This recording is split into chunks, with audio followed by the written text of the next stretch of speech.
Good morning, everyone. This is Rob McDougall with Zhang Financial here with your weekly economic update. Today is Tuesday, May 27th, 2025. So, economic activity last week. As we previewed last week, very scant. We only had 3 data points, none of them terribly market moving.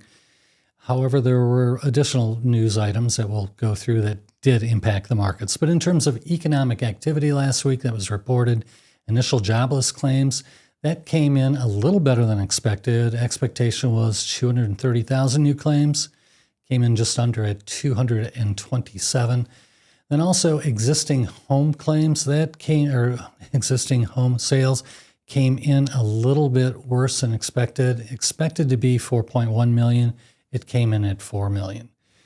Then on Friday, we had the new home sales, which were a little better than expected. Expected to come in at 692,000 for the month of April. Expected 692, it came in at 743. So that news didn't drive the market at all. However, some other news items certainly did. Last week, we talked about the fact that the prior week on a Friday, Moody's downgraded U.S. federal debt. So the impact of that, of course, didn't hit the markets that week, but most definitely did last week. And we'll go through those numbers, particularly the fixed income side. But the more eventful data point from last week was also on Friday, near the end of the week. Friday, President Trump had 2 posts that came out, both hammered the market. One is President Trump warned Apple that if they face tariffs of up to 25% on iPhones sold in the U.S. if they weren't made in the U.S. Not sure if that's a serious issue or not, but the market did not react well to that. Apple stock down about 3% on that.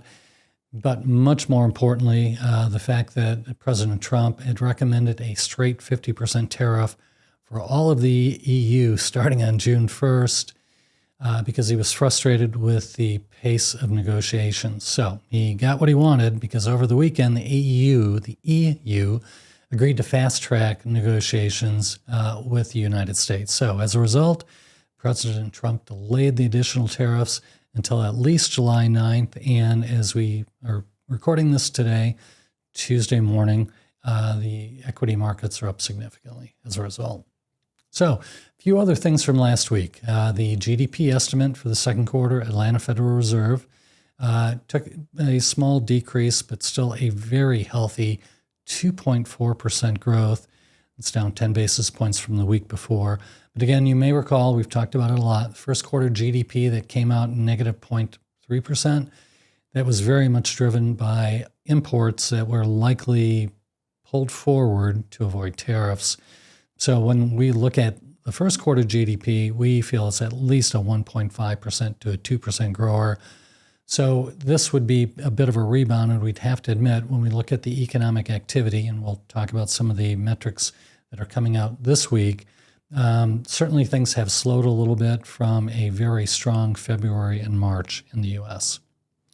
Inflation expectations, 10-year break even, hardly any movement on that, a very healthy 2.33% expectation for inflation over the next 10 years. Fed funds. We do have a June meeting coming up. No expectation whatsoever of a cut. 98% probability of no cut.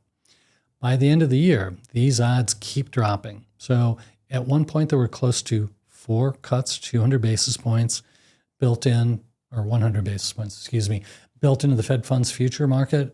Currently, the odds of 2 cuts by the end of the year, that was at 35% a week ago. Last week, dropped to 25%.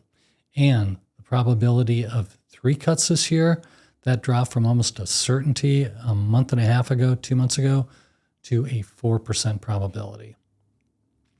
So with all that news, last week, equity markets and fixed income markets down in the U.S. However, international equities up. So for the week, S&P 500 was down 2.68%. Which takes the year-to-date now to a negative 0.82 after a very solid rebound for over a month. International markets, developed ex-US up about 1.4%, emerging markets slightly positive at a 0.3%. Fixed income in the U.S. did get hammered last week. So last week, 2-year yield was up 2 basis points, but the 10-year was up 10 basis points. So the Bloomberg U.S. Aggregate Bond Index fell 43 basis points last week, taking the year-to-date gain down to 1.56%. It wasn't long ago, maybe a month ago, that index was up over 3% for the year. Now, let's take a look at this week in terms of some of the economic activity that will be released. Now, much more than we had last week. We start off tomorrow with durable goods ex transportation. We'll focus on the headline number, durable goods. For the month of April, the consensus is a drop of 7.8%. For the month of March, that was a very strong and surprisingly positive 7.8% or 7.6%. On Thursday, initial jobless claims, as always. Again, last week was a surprise, 227. This week expected to rise modestly to 230,000. Friday's a big day. We have inflation, we have core PCE, headline PCE, we have personal income, personal spending, and Michigan consumer sentiment. Appears like it may be a mixed bag for this month. These are all for the month of April, except for the Michigan consumer sentiment, which is a May reading. But for all the other April numbers that we're going to talk about, PCE core, personal income, personal spending, we had really good numbers in the month of March. So the month of April, numbers look relatively worse, but the year over year looks pretty good. So for core PCE, for instance, core PCE is expected for the month of April to be up a positive 0.1, but for the month of March, it was flat. However, when we take a look at a year-to-date basis, it had been 2.6% trailing 12 months for core, expected to be the same. Now, this is a little more pronounced for PCE headline number. That is supposed to be up 0.1% month of April. Month of March was flat, 0. But on a trailing 12-month basis, and this is very important, this is the Federal Reserve's key measure, their go-to measure of inflation.